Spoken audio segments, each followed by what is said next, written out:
For the repair of the Daihatsu speed switch, the following procedures were necessary: replacement of various electronic components and general cleanup of the unit.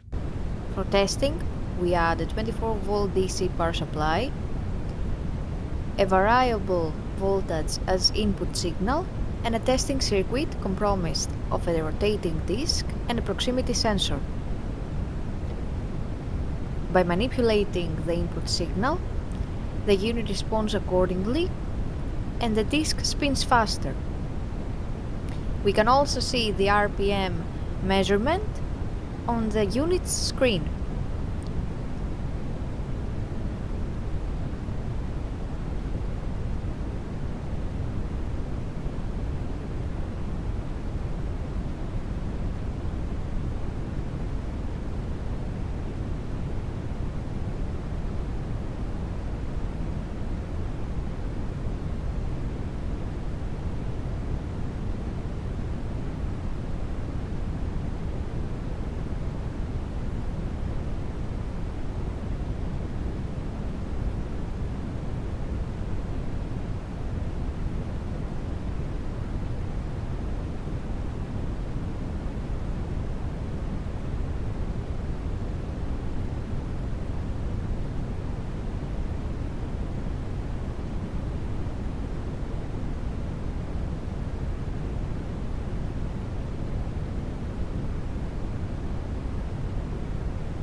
It is now clear that the speed switch is working successfully and is ready to be delivered to the customer.